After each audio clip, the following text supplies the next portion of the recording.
अस्सलामुअलैकुम। प्रोग्राम अक्स बरक्स के साथ मैं हूँ शाइस्ता शहजाद। नाज़रीन, खलीजी ममालिक में 2 माह से कशीदगी जारी है।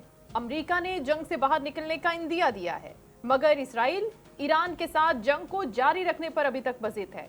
अमरीकी सदर डोनाल्ड ट्रंप का यह कहना है कि ईरान की नई रजीम के सदर ने अमरीका से जंगबंदी की दरखास्त की है, मगर दरखास्त पर तब गौर करेंगे जब आबनाए हुर्मस खुली हो और मुकम्मल तौर पर महफूज भी हो। इससे कबल अमरीकी सदर डोनाल्ड ट्रंप ने 2 से 3 हफ्तों में ईरान जंग से निकलने का ऐलान भी किया है। व्हाइट हाउस में मीडिया से गुफ्तगू करते हुए उन्होंने ये दावा किया था कि ईरान में रजीम चेंज पहले ही हो चुकी है, लेकिन रजीम चेंज अमरीका का मकसद नहीं था, बल्कि फौजी कार्रवाई का असल मकसद ईरान को उनके जौहरी हथियार हासिल करने से रोकना था। और इस हवाले से डोनाल्ड ट्रंप कल ईरान जंग पर अमरीकी कौम से भी खिताब करेंगे, जो इंतहाई जरूरी है। और इसके साथ साथ ईरान ने अमरीकी सदर डोनाल्ड ट्रंप के जंगबंदी से मुतालिक इस बयान की तरदीद कर दी है। गैर मुल्की मीडिया रिपोर्ट्स के मुताबिक ईरानी वजारत खारजा ने यह बयान दिया है कि ईरान ने अमरीका से जंगबंदी की कोई दरखास्त नहीं की। सुप्रीम लीडर मुश्तबा खामनाई मुकम्मल सेहतमंद और खैरियत से हैं और जंगी हालात की वजह से आवाम के सामने वो नहीं आ रहे। ईरानी वजारत खारजा ने कहा है कि दुनिया में अब कोई भी अमरीकी सिफारतकारी पर भरोसा नहीं कर सकता। जंग को अमरीका और इसराइल ने शुरू किया, तेहरान मुसल्लत की गई जंग में अपनी दिफा कर रहा है। ईरान के पासदारान इनकलाब ने भी ट्रंप के जंगबंदी से मुतालिक इस बयान को मुस्तरद किया है और कहा है कि आबनाए हुर्मस को अमरीकी सदर की मुज़हका खेस नुमाइश से नहीं खोला जाएगा। आबनाए हुर्मस इस वक्त मजबूत है और मुकम्मल कंट्रोल में है। इसके साथ साथ नायब वजीर आजम और वजीर खारजा इसहाक डार के दौरे चीन से मुतालिक फरीकैन ने खलीज और मशरिक वस्ता में अमन और इस्तेहकाम की बहाली के लिए 5 निकात इक़दाम का आगाज किया है। पाक चीन वज़ीर खारजा मुलाकात में तरक्की पजीर ममालिक पर कशीदगी के संगीन समाजी और मुआशी होने वाले असरात पर गहरी तशवीश का इजहार किया गया है और कहा गया है कि पाकिस्तान के फाल सिफारती किरदार और कोशिशों को भी हम सराहते हैं और इसकी भरपूर हिमायत भी कर रहे हैं। इसहाक डार ने तनाज़े के हल और मुकालमे की बहाली के लिए पाकिस्तानी कोशिशों से उनको आगाह भी किया। पाकिस्तान, सऊदी अरब, तुर्की और मिस्र के वज़ीर खारजा के इजलास से भी आगाह किया गया उनको। फरीकैन ने 2 तरफा ताल्लुकात में बढ़ती हुई पेशरफ पर इत्मीनान का इजहार भी किया। तीसरी अहम खबर यह है कि पाकिस्तान और अफगान तालिबान के दरमियान मुज़ाकरात एक मरतबा फिर शुरू हो गए हैं। चीन इसमें सालसी कर रहा है और ये मुज़ाकरात चीन में ही शुरू हुए हैं। आला सतही ये वर्किंग लेवल पर इजलास हुआ है, जिसमें मुज़ाकरात में पाकिस्तानी वफ़द की क़यादत वज़ीर खारजा वज़ारत खारजा के एडिशनल सेक्रेटरी कर रहे हैं, जबकि अफगान तालिबान के नुमाइंदे भी शरीक है। और इन दोनों फरीकैन के दरमियान बातचीत का मुकम्मल बाहमी अमूर और इलाकाई सूरत हाल पर पेशरफ्त हासिल करना मकसद है कि यहाँ पर भी अमन हो सके। इस हवाले से खुद अफगानिस्तान की जानिब से भी कहा गया था कि हम बातचीत करेंगे पाकिस्तान के साथ कि यहाँ पर पीस टॉक हो सके। ये सारे मामलात हैं जिनको हम अंडर डिस्कशन लेकर आएंगे। अभी हमें आगाज में ज्वाइन कर रहे हैं सीनियर तज्ञाकार हैं तारिक अजीज साहब, उनको हम वेलकम करते हैं। अस्सलाम वालेकुम तारिक साहब। अस्सलाम वालेकुम तारिक अजीज साहब, आवाज आ रही है सर आपको? जी बिल्कुल बिल्कुल। Thank you so much joining the show. अच्छा, इसके साथ साथ सीनियर जर्नलिस्ट आमिर खाकवानी साहब भी हमें ज्वाइन कर रहे हैं, उनको भी हम वेलकम करते हैं। अस्सलाम वालेकुम आमिर साहब। जी वालेकुम सलाम। बहुत शुक्रिया सर ज्वाइन करने के लिए। तारिक साहब को ज़रा जल्दी है और वो बहुत ही उन्होंने जल्दी में हमें टाइम भी दिया है। बहुत शुक्रिया तारिक साहब, आपने मसरूफियात में से वक्त निकाला। अक्सर व पेशतर वैसे तो आप इन तमाम उमूर पर हमसे बात कर रहे होते हैं। अभी जो हम ताज़ा तरीन बयानात की ही बात कर लेते हैं जो आ रहे हैं। ट्रंप कह रहे हैं कि हमें अब फौरी तौर पर इससे एग्जिट चाहिए, 2-3 हफ्ते के अंदर हमने रैप अप करना है, बहुत जल्दी में दिखाई दे रहे हैं। उनकी बॉडी लैंग्वेज से भी यही लग रहा है। लेकिन इसराइल बज़िद है कि वो इसके अंदर रहे, वो नहीं चाहता कि यहाँ से जंग का खात्मा हो। सर, अभी आप क्या देख रहे हैं, मिडिल ईस्ट के अंदर क्या हो रहा है ट्रंप को मद्देनजर रखते हुए, और ईरान के जो बयानात आए हैं जो मैंने इंट्रो में भी बताए हैं, आपको क्या लग रहा है तारिक साहब? अच्छा, तारिक साहब से तो राब्ता मुनक़ता हो गया क्योंकि वो एक ऐसी जगह पर थे जहां पर सिग्नल्स का गालिबन इशू है। आमिर खाकवानी साहब, आपसे बात करना चाहूंगी इस मामले के ऊपर कि अगर ये मुज़ाकरात नहीं भी होते जिसमें पाकिस्तान सालिसी बन रहा है, पाकिस्तान मेज़बानी कर रहा है, तो दोनों जानिब से तो खैर नहीं, ईरान की तरफ से नहीं कहा जा सकता, लेकिन ट्रंप के बयानात से ये लग रहा है कि वो इसका खात्मा चाहता है, वो इसे निकलना चाहता है, लेकिन इसराइल रोक रहा है। यहाँ पर 2 ओपिनियन आ गए, एक निकलना चाह रहा है और एक नहीं निकलना चाह रहा। आपका एनालिसिस क्या है, आप क्या देख रहे हैं, इंटरनेशनली क्या होता हुआ नजर आ रहा है? देखिए, प्रेसिडेंट ट्रंप ने ये कहा है कि वो मुआहदा होगा या नहीं होगा, हम उससे निकल जाएंगे। अच्छा। लेकिन 2 हफ्ते का उन्होंने टाइम कहा। 2 हफ्ते बहुत अहम है। इसका मतलब ये है कि वो अभी कुछ दिन मजीद जंग जारी रखना चाहते हैं, कुछ मजीद हमले करना चाहते हैं। अब इससे 2 ऑप्शन हैं। एक तो ये है कि वो निकलने से पहले क्या वो ईरान के जो इस वक्त बहुत इंपॉर्टेंट एसेट है उनके, मतलब पावर स्टेशन वगैरह या उनकी ऑयल रिफाइनरीज या उन पे अटैक करके उन पे एक जरब, यानी एक शदीद जरब लगा के निकलना चाह रहे हैं, ईरान को डैमेज करके, खासतौर उनकी इकोनॉमी को डैमेज करके। क्योंकि अगर खुदा ना खास्ता ईरान के ऑयल के अगर वो जखायर पे भी अगर हो या उनकी रिफाइनरीज वगैरह तबाह होती है तो जाहिर है बहुत बड़ा क्राइसिस होगा ना, माशी क्राइसिस पैदा हो जाएगा। उसके बाद ईरान को तो वैसे ही बहुत ज्यादा नुकसान हो चुका है, लेकिन वो ऑयल की सूरत में चलो कोई चांस तो है ना कि चलो उसके बाद ऑयल के जरिए कुछ ना कुछ उसके पास पैसे आए। अगर वो डैमेज करना या पावर स्टेशन वगैरह को डैमेज करना तो वो बहुत बड़ा एक वो है।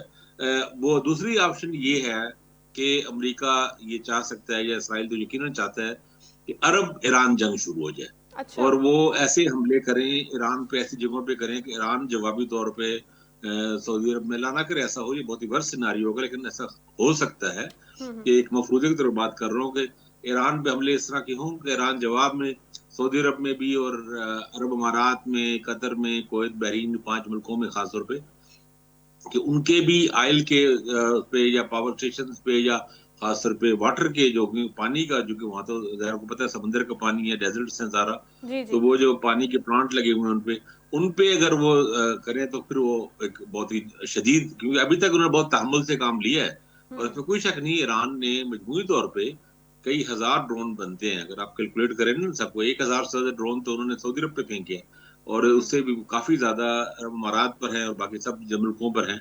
तो वो, लेकिन उन्होंने बड़े तहम्मुल से काम किया। अरब मालिक अभी तक जवाबी जंग में शामिल नहीं हुए। लेकिन अगर कोई हमला इतना शदीद हो उनकी अपने इन जगहों पे, ऑयल की जगहों पे, या एक कतर में एलएनजी पर पहले एक हो चुका है, लेकिन अगर दोबारा अटैक हो तो फिर वो जवाबी जंग में शामिल हो सकते हैं। फिर वो अरब ईरान जंग हो जाएगी और अमरीकी और इसराइल तो वो चाहते ही हैं, वो इनको लड़ता छोड़ के फिर वो पीछे हट जाएंगे या निकल जाएंगे। तो एग्जिट होना तो इशारा किया है, लेकिन ये नहीं कि फौरी तौर पे 2 हफ्ते बहुत दिन होते हैं, 14 दिन है पूरे। अभी कल हमने देखा कि अस्फहान पे बहुत शदीद बमबारमेंट, 2000 से ज्यादा बम बरसाए गए उसपे, बंकर बस्टर बम, और अगले चंद दिनों में बहुत ज्यादा मजीद शदीद भी हो सकते हैं, ज़ाहिर है। तो ये इसमें इम्पोर्टेंट है कि किस हाल में निकले ईरान, अमेरिका किस तरह उसको जंग को बहुत शदीद आगे बढ़ा के, उसकी इंटेंसिटी बढ़ा के, बड़ी जरब लगा के निकलना चाह रहा है, अच्छा हालात बहुत ज्यादा खराब करके, अच्छा या फिर ये उसे एहसास हो गया कि हम फंस गए हैं तो हमें निकलना चाहिए। अच्छा। ये आगे अगले चंद दिनों में तय होगा। अच्छा, लेकिन खाकवानी साहब, बड़ी मुज़हक़क़ेज़ बात भी है और आपने भी इसको बहुत ही वियर्ड हमें लग रहा है ये स्टेटमेंट ट्रंप का, कि वो ये कह रहा है कि मेरा मकसद रजीम चेंज तो था ही नहीं, हमारे मकासद तो कुछ और थे और वो हम हासिल कर चुके हैं। हमें जौहरी हथियारों की पैदावार को और उसको रोकना था और वो हमने अपना ऑब्जेक्टिव ले लिया यहाँ से। आपको भी ऐसा ही लगता है कि रजीम चेंज इसके मकसद नहीं था? अगर नहीं था तो फिर आयतुल्लाह खामनेई की शहादत और फिर सारी टॉप टियर लीडरशिप को मरवाना, ये क्या था प्लान? देखिए, प्रेसिडेंट ट्रंप मुसलसल कंट्राडिक्टरी बयानात देने की बहुत शोहरत रखते हैं, बहुत बदनाम है बल्कि कहना चाहिए। और बात तो इतने बचकाना, मुज़हक़क़ेज़ या माज़रत आमकाना होते हैं कि हैरत होती है कि यकीन नहीं आता कि ये वाकई अमेरिकी सदर के बयानात हैं। लेकिन बहरहाल वो हैं, ऐसे बयान दे रहे हैं, देते हैं, और मुसलसल कभी वो कहते हैं रजीम चेंज मसला है, कभी उन्होंने एक दावा किया जो बिल्कुल बेबुनियाद, झूठा और गलत है कि ईरान के पास बैनुल-बराज़मी मिसाइल ईरान की तरह किसी दूर-दूर तक भी वहां तक नहीं है कि 5,000 किलोमीटर मार, 5,000 से ज्यादा मार करने वाली मिसाइल हो। फिर उन्होंने कहा कि वो न्यूक्लियर प्रोग्राम इतना बढ़ चुका था, ये भी बिल्कुल हर जगह से तरदीद आ गई है। खुद अमरीकी अपने एक्सपर्ट्स ने बार बार कहा है कि ईरानी न्यूक्लियर प्रोग्राम तो बहुत दूर था एटम बम बनाने से। तो और रजीम चेंज के भी उसने दावे किए, फिर मुख्तलिफ दावे किए। आप देखें ना, मुख्तलिफ अपीलें शुरू में होती रही कि भाई लोग बाहर निकल आओ, और उनका ख्याल था कि हमनाई साहब को हिट करने के बाद, उनको शहीद करने के बाद ईरान में इनकलाब आ जाएगा, अवामी इनकलाब आ जाएगा, या जो भी व्हाट्सएप उनका ख्याल था रजीम चेंज हो। वैसे नहीं हुआ। ज़ाहिर है ईरान ने अमेरिका ने बहुत सारी मिसकैलकुलेशंस किए हैं। बहुत सारे, अब तो पूरी दुनिया के एक्सपर्ट, खुद अमेरिकन और यूरोपियन माहिरीन जो मिलिट्री के और वैसे डिफेंस के और डिप्लोमेट भी, और रिटायर जनरल खुद अमेरिकी और सीआईए के रिटायर सरबराह जो है मुख्तलिफ, वो भी कह रहे हैं कि सारा बहुत मिसकैलकुलेट था, हर चीज को उन्होंने मतलब से ये फिजाई हमलों से उसको क्रश कर देना, रजीम खत्म करना, ये था। फिर तुर्किया के रोल को बहुत मिसअंडरस्टैंड किया, फिर कुर्दों के हवाले से मिसकैलकुलेट किया, ईरानी बलोचों के हवाले से मिसकैलकुलेट किया। बहुत सारी मिसकैलकुलेशंस हैं अमेरिकी, और वो एक बदतरीन, यानी एक नजर आती है कि भाई बगैर प्लानिंग की किस तरह बाहर होती है, हमने देखी।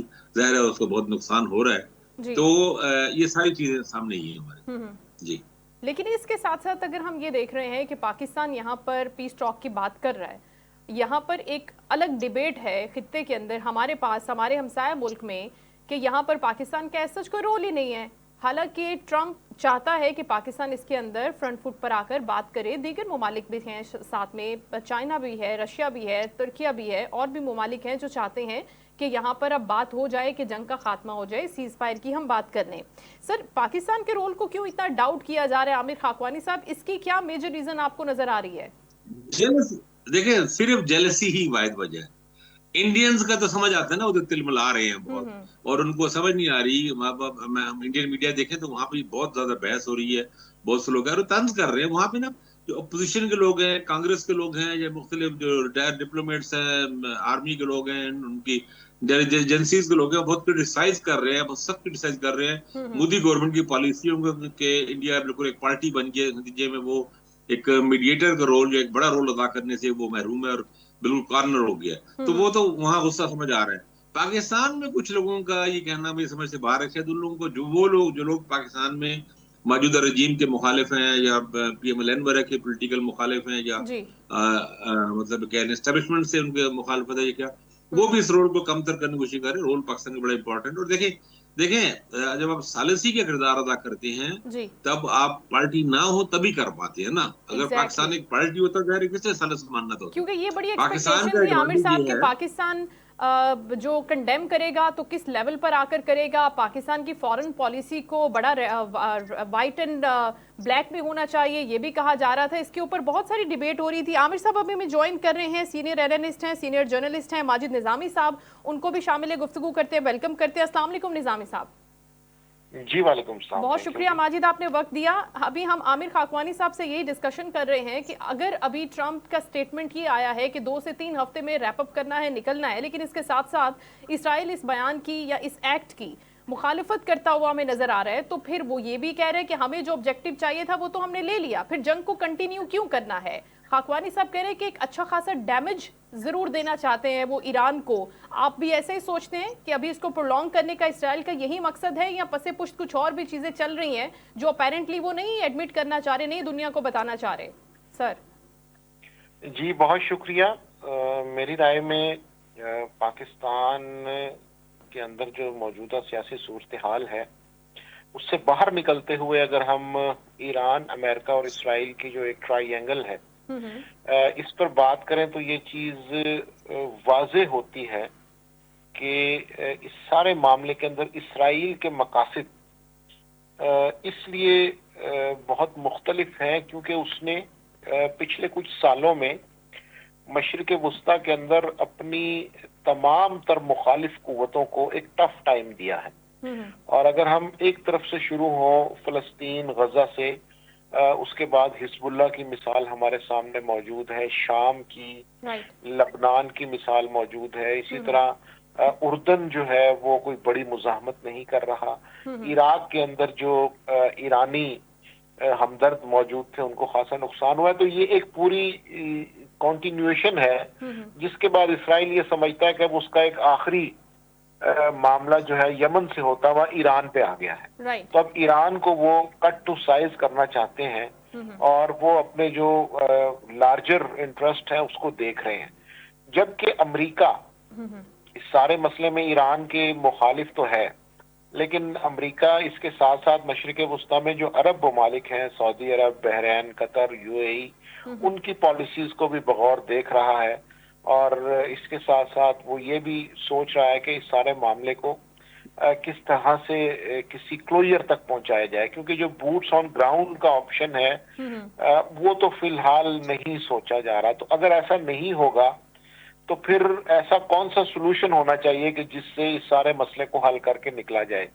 तो वो जो एक मामला शुरू हुआ था अमेरिका की जानिब से ईरान के एटमी असासों का, तो वो अब नाए हुर्मुज़ तक पहुंच चुका है और मेरा ख्याल है कि उससे भी आगे निकलने की कोशिश की जा रही है। अच्छा माजिद, ये भी तो बात आपने जो बूट ऑन ग्राउंड्स की है, इसके आने की है, इसको लेकर आने की एक ये रीजन भी हो सकती है कंसिडरेशन में कि अगर ईरान हमारी टर्म्स पे नहीं आता, जंग खत्म करने की मैं बात कर रही हूँ, जो उसने 6 निकात दिए और उसके बाद जो अमेरिका की तरफ से चीजें आई, तो फिर हम बूट ऑन ग्राउंड्स करके तो अपनी बात मनवा लेंगे और फिर जंग को खत्म करने के लिए हम इस टैक्टिक को यूज कर लेंगे। क्या ऐसी भी पॉसिबिलिटी हो सकती है?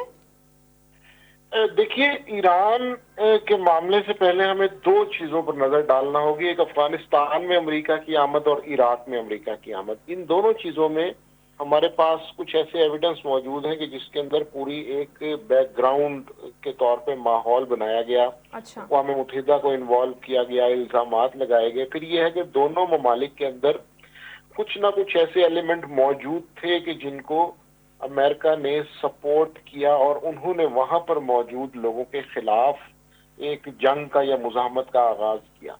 ईरान के मसले में मामला मुख्तलिफ इसलिए है कि यहाँ पर उन्हें ग्राउंड के ऊपर कोई ऐसी फोर्स या ऐसी सियासी कुव्वत नहीं मिल रही कि जिसको वो महमेज दें, उनको वो उनके हौसले में इजाफा करें और उनको कहें कि भाई तुम लड़ो, हम तुम्हारे पीछे खड़े हैं। जो पहलवी फैमिली की जानिब से कुछ दावे किए जाते हैं वो अवामी तौर पे तो ईरान में उन्हें बिल्कुल तस्लीम नहीं किया जाता, उनकी हमायत नहीं है। राइट। फिर इसी तरह जो रिफॉर्मिस्ट और कंजर्वेटिव एक्सट्रीमिस्ट थे ईरान के रिजीम के अंदर, वो भी उनमें इख्तलाफात बढ़ने की बजाय कम हो गए हैं और वो अमेरिका की मुखालफत में अपनी जो नेशनल पॉलिसी है उसके साथ बिल्कुल खड़े हैं।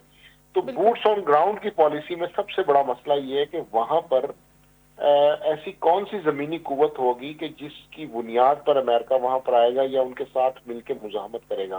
तो चूंकि ये एक एलिमेंट मिसिंग है तो इसलिए मुझे लगता है कि ये नियर टू इम्पॉसिबल, नामुमकिनात में से होगा कि इस तरह का फैसला किया जाए, क्योंकि फिर उसका एंड या उसके जो टारगेट्स हैं या उसके अहदाफ हैं वो क्या होंगे ये अभी तक वाज़ेह नहीं। राइट। आमिर साहब, आप इस बारे में क्या कहेंगे कि जहां तक आबनाए हुर्मुज़ को खुलवाने की बात कर रहे हैं, अमारात के साथ मिलकर अमेरिका और दीगर इत्तेहादियों को इसके अंदर वो लेकर आना चाह रहा है कि अब हमें बिल्कुल एक अच्छे तरीके से बात करके आबनाए हुर्मुज़ को खुलवाना चाहिए, क्योंकि उससे बहुत सी चीज़ें कॉम्प्रोमाइज़ हो रही हैं और पूरी दुनिया की हो रही हैं, ग्लोबली ये इम्पैक्ट कर रहा है। बाकी जंग का कोई पार्ट कर रहा हो या ना कर रहा हो, लेकिन यहाँ पर सब यकसा मुतासिर हो रहे हैं।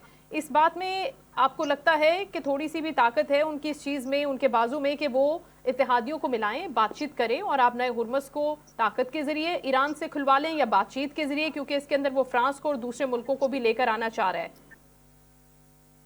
अच्छा देखिए, पहले मैं एक बात करना चाह रहा हूँ, जो माजिद नावी साहब ने कहा वो ठीक कहा, दुरुस्त कहा कि बूट्स ऑन ग्राउंड में जो रुकावट मसला आ रहा है कि वो ईरान के अंदर से अमेरिका को सपोर्ट में जो जिन कुव्वतों से उम्मीद कर रहा था वो ना मिलने है। उसकी एक बड़ी वजह तुर्की की, अभी पहले भी मैंने बात की थी, तुर्की के रोल को वो मिसकैलकुलेट कर गया, अंदाजा नहीं कर सका कि तुर्की का कुर्दों पे किस कदर इन्फ्लुएंस है और उस वजह से कुर्द नहीं हो सके। और अजरबैजान, देखिए अजरबैजान इसराइल का बाकायदा अलाई है, बल्कि पिछली आर्मीनिया के साथ पिछली जंग में अजरबैजान को इसराइल ने बाकायदा वेपन दिए। उसकी वजह ये है कि अजरबैजान का आर्मीनिया से तसादुम है और आर्मीनिया जो है वो बड़ा सख्त किस्म का एंटी ज्यू मुल्क है।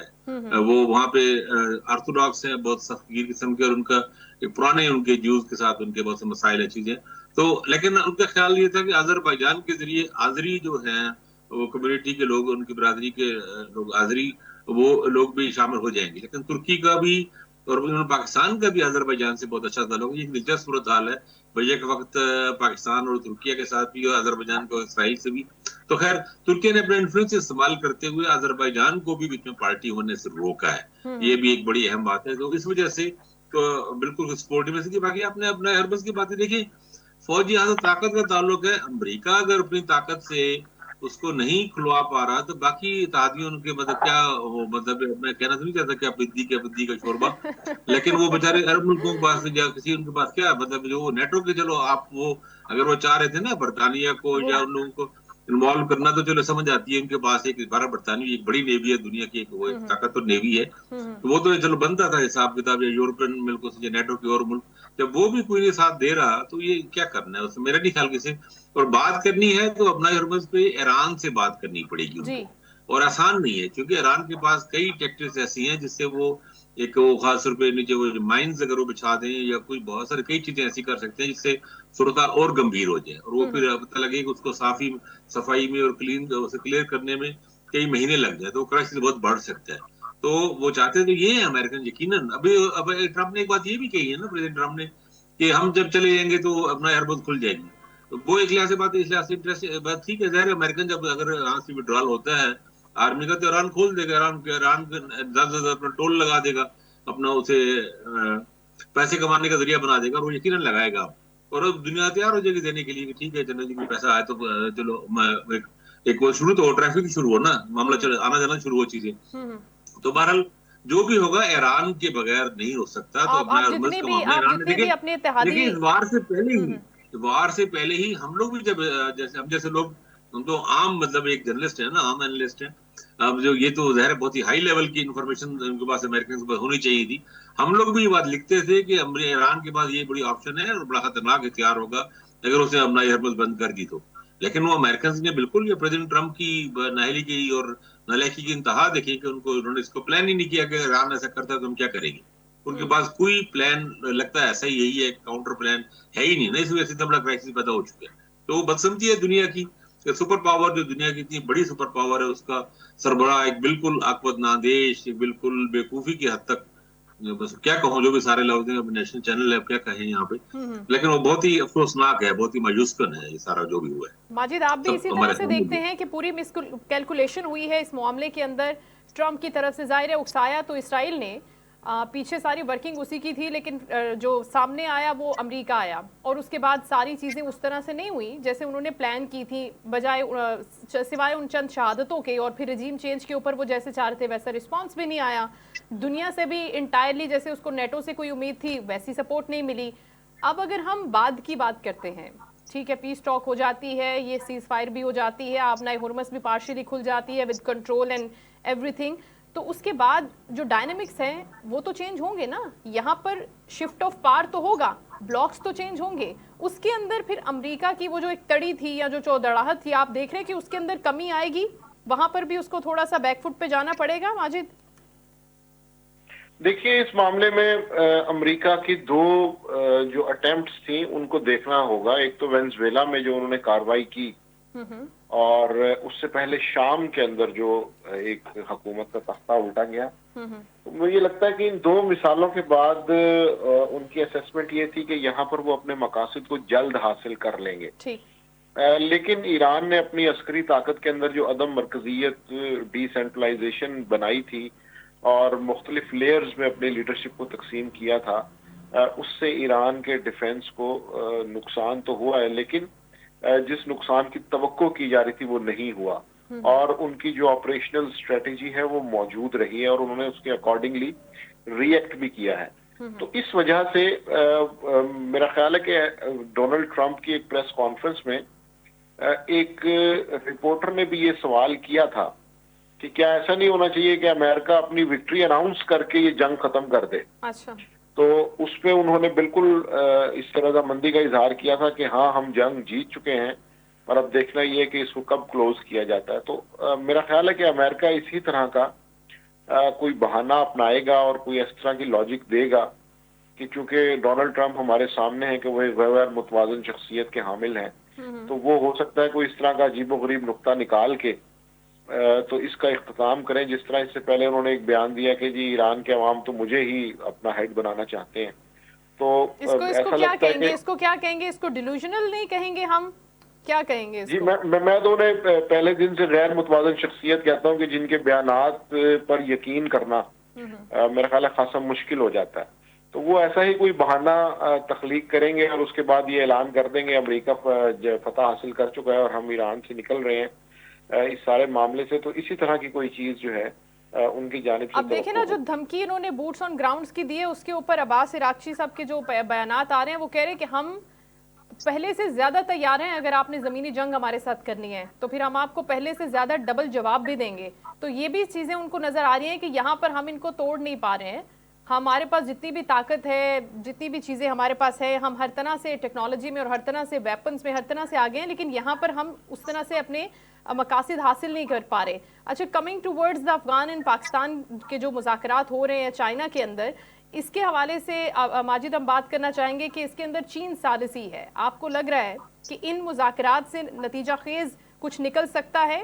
यहाँ पर अमन कायम हो सकता है? जिस तरह से चाइना अगर इसके अंदर मीडिएशन कर रहा है, तो आपको लग रहा है कि यहाँ पर भी मामलात बेहतर होंगे हमारे इस बॉर्डर के ऊपर भी आने वाले दिनों में?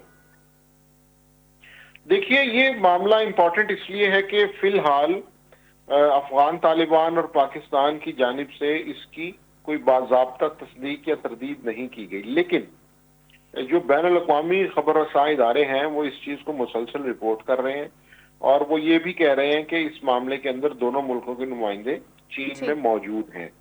अब वहां पर किस लेवल पर बातचीत होगी या ऐसी कौन सी शराइत होंगी, वो बड़ा इंपॉर्टेंट है। उसकी वजह यह है कि पाकिस्तान का बुनियादी मुतालबा ये है कि टीटीपी की जानिब से पाकिस्तान में जो हमले किए जा रहे हैं उन्हें एक अफगान तालिबान की हमायत हासिल है। अगर हमायत हासिल नहीं है तो कम से कम उनकी खामोशी जरूर है। तो ये मामला पाकिस्तान के लिए एक नाकाबिले बर्दाश्त है और चीन का इसमें इंटरेस्ट ये है कि चूंकि वो सी पैक के साथ साथ जो उनका एक पूरा मंसूबा है तिजारती मामलात में, और उसके अंदर वो वाखान कॉरिडोर से काबुल और वहां से चाबहार के रास्ते के अंदर भी दिलचस्पी रखते हैं। तो एक तो वो पाकिस्तान में गवादर पोर्ट की तरफ एक सी पैक का पूरा मामला है, फिर उनका जो सिल्क रोड का एक या सिल्क बेल्ट का जो पूरा कॉन्सेप्ट है उसमें अफगानिस्तान भी आता है। तो चाइना के लिए भी ये एक सूटेबल नहीं है कि ये दोनों हमसाया ममालिक आपस में इस तरह की कशीदगी और तलखी में रहे। तो उनकी जानिब से बिल्कुल एक कोशिश की जा रही है। अब देखना यह है कि क्या सरकारी तौर पर दोनों मुल्क इस चीज को तस्लीम करते हैं या नहीं, और दूसरा मामला है कि कौन से ऐसे नुकात हैं कि जिनके ऊपर बातचीत होगी। क्योंकि ये सारा मामला मेरा ख्याल है कि इस दफा मीडिया कवरेज के बगैर इसीलिए किया जा रहा है ताकि स्पेकुलेशंस जो हैं उनकी तरफ जाने के बजाय कोई ठोस बुनियादों के ऊपर कोई एक दो रिजल्ट्स आ जाए। या फिर ये भी होता है माजिद के जब हम मीडिया पे डिस्कस कर रहे होते हैं तो साथ ही फिर हम देखते हैं कि इंडियन मीडिया चीखना चिल्लाना शुरू कर देता है, जो अभी इस पर भी चिल्ला रहे हैं जो हम कर रहे हैं अमेरिका और ईरान के लिए। आमिर खाकवानी साहब, आप भी यही समझते हैं कि अगर इसी तरह से खामोशी से मुज़ाकरात होते हैं तो ये बामानी बामकसद हो सकते हैं अफगानिस्तान के साथ, हमारा अमन हो सकता है, हम बात कर सकते हैं। अगर इंडिया इसमें नहीं भी घुसता या घुस भी जाता है किसी हद तक, तो हम कुछ TORs के ऊपर, कुछ नकात के ऊपर अग्री करके अच्छे तरीके से इसको क्लोज कर सकते हैं मैटर को। सर देखें, मुज़ाकरात खामोशी से हो जाहिर है वो बेहतर होता है कि मीडिया के शोर शराबे से बाहर बैक चैनल डिप्लोमेसी रिजल्ट देती है बहुत दफा बहुत सी चीजों में। लेकिन पाकिस्तान अफगानिस्तान के मामले में अहम बात ये है और बड़ा बुनियादी नुक्ता ये है कि क्या अफगान तालिबान अपनी उस पॉलिसी को से विड्रॉ करने पर तैयार हो गए हैं। अफगान तालिबान के अमीर मुल्ला हबतुल्ला जो प्रॉक्सी वार लड़ रहे थे और TTP को जिस तरह खुल के वो बाकायदा तौर पे सपोर्ट कर रहे हैं, फाइनेंस कर रहे हैं, पूरी सरपरस्ती कर रहे हैं और वो उसको उससे पीछे नहीं हट रहे थे, क्या उसके लिए तैयार हुए या नहीं। तो ये सारा डिपेंड इस पे करता है कि अफगान तालिबान के अंदर तब्दीली आई है या नहीं आई, क्योंकि पाकिस्तान की तरफ से लेना देना है नहीं ना, पाकिस्तान की तरफ से तो नहीं पहल हुई। अगर जब तक TTP के साथ ये मसला नहीं था, खासतौर पे ये पिछले साल मई की इंडिया पाकिस्तान जंग के बाद आप देखें ना बहुत शिद्दत आई है उसमें। इससे पहले तो पाकिस्तान तो सबसे ज्यादा अफगान तालिबान के हक में बात कर रहा था, पूरी दुनिया में इनकी लॉबिंग कर रहा था, हमारे लोग खुश थे, हम सब ने बहुत लिखा, बहुत वेलकम किया कि चलो ये अच्छा हुआ ये आए हैं और यहाँ पे कब्जा खत्म हुआ। अगर उनकी फौजें यहाँ पे थी वो चली गई, नेटो का विड्रॉल हुआ, अमेरिकन फौजें चली गई। तो लेकिन बाद अब असल नुकता ये है कि अफगान तालिबान, देखिए पाकिस्तान बड़ा क्लियर है इसमें कि पाकिस्तान में TTP की कोई भी कार्रवाई होगी, BLA की कार्रवाई होगी, इनका जवाब अफगानिस्तान में जाकर दिया जाएगा और अब सीधा काबुल और कंधार में दिया जाएगा। आसपास पक्तिका वगैरह में खोस नंगरहार तक नहीं रहेंगे, आगे तक जाएगी। पाकिस्तान के बिल्कुल क्लियर पॉलिसी और पॉलिसी ने वर्क भी किया है। पाकिस्तान को अफगान तालिबान परेशान हुए हैं और वो पहली दफा उनके अंदर जो वो जो फख्र के और नरगसियत उनके अंदर थी और वो सदियों की अजमत की अपने वो खुद ही अपने जो अपने जोम में थे और अपने ढोल बजाते और बोल अपने गीत गाते थे, उसमें कमी आई है काफी। बिल्कुल तो वो एक यानी रियलिटी वर्ल्ड, रियल वर्ल्ड है ना, उसमें आए हैं अफगान, तो ये अच्छी बात है। तो अगर चीनी देखिए पाकिस्तान ने उनसे रिटर्न गारंटी मांग रहा है पाकिस्तान, अभी ये सारे टॉक से उतरे हैं, इस्तांबुल में उतरे हैं, पहले सारे प्रोसेस दोहा में जहाँ में चले, पाकिस्तान अब सीधा ये कहता है अफगान तालिबान को कि आप हमें रिटर्न गारंटी दें कि TTP कार्रवाई नहीं करेगी। तो इससे अवॉइड करते रहे, रिटर्न पे नहीं जाते रहे वो। और मुल्ला याकूब बल्कि वो ये बात उन्होंने कहा कि पाकिस्तान नजदीक दहशतगर्दों के हमारे नजदीक नहीं है।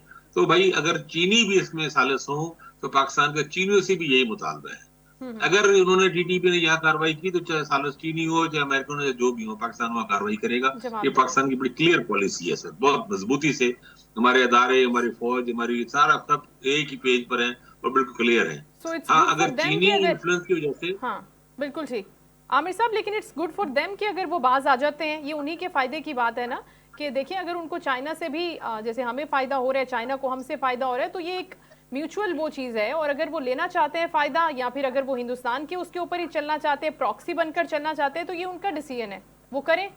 जी बिल्कुल बिल्कुल सही है, ऐसा ही है। और इनको तो बहुत सूट करता है। देखिए ना, क्रॉसिंग बंद हो जाने से अफगानिस्तान को बहुत ज्यादा नुकसान हो रहा है, उनकी एक्सपोर्ट सारी खत्म हो रही है, उनके लिए बहुत सारे मसाइल हो रहे हैं। और आप देखें लाखों जो अफगान यहाँ से गए हैं और मजीद भी जा रहे हैं, तो उनके लिए मसाइल पैदा हो रहे हैं ना। तो 1 बिल्कुल। मिलियन के करीब लोग अब उनको भुगतने पड़ रहे हैं, बहुत सारे मसाइल परेशानियां बढ़ रही है उनकी। तो और पाकिस्तान के ये अभी जो सर्जिकल स्ट्राइक के नतीजे में एक बेबसी का जो तासर पैदा हुआ और कमजोरी का तासर पैदा हुआ अफगान तालिबान हुकूमत के लिए, पूरे अफगानिस्तान में बहुत बहुत डैमेज कर रहा है। तो उससे ज्यादा उनको तकलीफ हो रही है कि भाई पाकिस्तानी हमलों को हम कुछ कर नहीं पा रहे।